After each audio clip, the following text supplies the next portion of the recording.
राहुरी विधानसभा मतदारसंघासाठी पोटनिवडणूक जी आहे तर ती जाहीर झालेली आहे आणि एप्रिल महिन्यामध्ये यासाठी निवडणूक होणार आहे. या ठिकाणी भाजपच्या वतीनं जे आहे अक्षय कर्डिले यांचं नाव चर्चेत आहे आणि या संपूर्ण संदर्भामध्ये बोलण्यासाठी आपल्यासोबत आमदार संग्राम जगताप आहेत.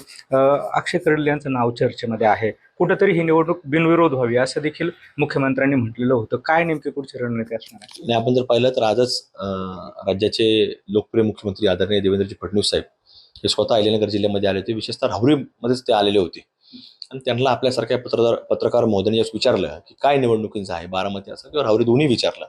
तर त्यांनी सांगितलं की आम्ही प्रयत्नशील आहोत की दोन्ही विधानसभा या बिनविरोध झाल्या पाहिजेत. जर नाही झाल्या तर आम्ही तयार आहोत असं त्यांनी सुचवाच केलेला आहे.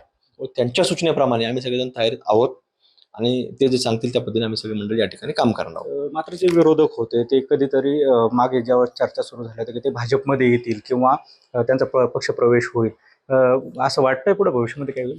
नाही, शेवटी हे निर्णय प्रक्रिया ही सगळी वरिष्ठ मंडळी घेऊ शकतात. तर आमच्यासारख्या कार्यकर्त्यांनी हे भाष्य करणं काही उचित ठरणार नाही. जो काही निर्णय असेल हे तेच घेऊ शकतात राज्यातले नेते मंडळी. प्राजक्त तनपुरे जे आहेत विरोधक, त्यांनी आज एक पत्रकार परिषद घेतली. त्यामध्ये म्हटले की आमच्या कार्यकर्त्यांची इच्छा आहे की निवडणूक लढवावी, मग कुठेतरी ही निवडणूक बिनविरोध होईल असं वाटत नाही. कशी तयारी असणार आहे पुढची? नाही, जसं फडणवीस साहेबांनी सांगितलं की आम्ही सगळे तयारीत आहोत, तसं ते वस्तुस्थिती आहे की आम्हाला त्यांनी सूचना दिलेल्या आहेत की निवडणूक आपल्याला ताकदीने करायची आणि त्या प्रकारे आम्ही सगळे मंडळी मिळून त्यांच्या आशीर्वादानं आम्ही निवडणूक ताकदीने करू.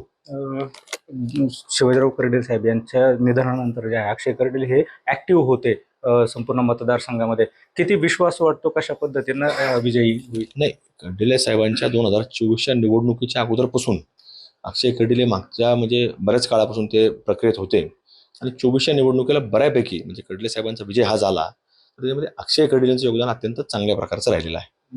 विजयाचा विश्वास वाटतच ना? नाही, फडणवीस साहेबांनी जसं सांगितलं तसे आम्ही सगळेजण त्या पद्धतीने तयारीत आहोत. म्हणून मला वाटत नाही कुठल्या प्रकारे लोकांच्या आशीर्वादानं ही निवडणुकी निवडून येण्यामध्ये कुठली अडचण नाही. दुसरीकडे बारामतीचा जर विचार केला तर तिथे बिनविरोध होईल अशी अपेक्षा होती. मात्र धनगर समाजाचे काही कार्यकर्ते आहेत ते त्यांनी नाराजी व्यक्त केली. तिथलं रुग्णालय होतं, पुण्यश्लोक अहिल्यादेवी होळकर यांचं नाव होतं त्याला, आणि तिथे अजितदादांचं नाव दिलं म्हणून कुठेतरी नाराजगी त्यांनी व्यक्त केली आणि ते निवडणुकीच्या रिंगणात उतरणार आहेत. तिथे देखील बिनविरोधची शक्यता कमी झाली. नाही, कसं असतं शेवटी बघा, शेवटी लोकशाही आहे, त्यामुळे आपण कोणाला म्हणू शकत नाही की काय झालेलं आहे काय नाही झालं. मग आता हे सगळ्या प्रक्रियामध्ये की त्या लोकांशी कोण बोलणार, कसं बोलणार, काय चर्चा करायची हे सगळं नेते मंडळी ठरवतील आणि त्यामुळे लोकांच्या भावना असतात. त्यामुळे लोकांच्या भावनेप्रमाणे त्याचा विचार घेऊन सगळ्या पुढे निर्णय घेतला जाईल. दोन्ही विधानसभा बिनविरोध व्हाव्यात असं वाटतं? नाही, वाटतं ना. शेवटी कसं आहे, शेवटी हे नेते मंडळींच्या आज अजितदादात जर पाहिलं तर राज्यामध्ये या राज्याला प्रगतीच्या शिखरावर नेण्याकरता अजितदादांनी स्वतःचं संपूर्ण जीवन समर्पित केलं होतं आणि दुसरी बाजू तीच परिस्थिती कर्डिले साहेबांनी देखील होती. या जिल्ह्यामध्ये मंत्री म्हणून त्यांनी काम केलं, पालकमंत्री म्हणून काम केलं आणि जसजसे मतदारसंघ बदलत गेले तर वेगवेगळ्या मतदारसंघात ते सातत्याने निवडून आले. 6 वेळा निवडून आलेली व्यक्ती म्हणजे त्याचं योगदान असतं. लोकांना मान्य असणारा लोक निवडून मतातून लोक देतात. त्यामुळं मला वाटत नाही कुठल्या प्रकारे या सगळ्यामध्ये आपल्यासारख्या सुद्धा कार्यकर्ता म्हणून आम्हाला वाटणं की बिनविरोध व्हायला पाहिजे. कारण शेवटी ते दिवंगत अचानक झालेले, निवडून आल्यानंतर झालेले.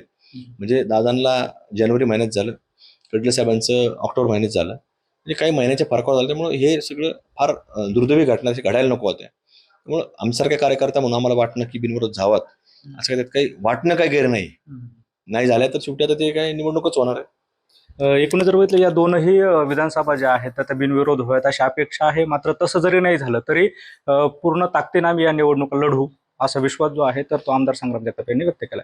कॅमेरा पर्सन प्रसाद सर, सुनील भोंगळे, एबीपी माझा, अहिल्यानगर. एबीपी माझा, उघडा डोळे बघा नीट.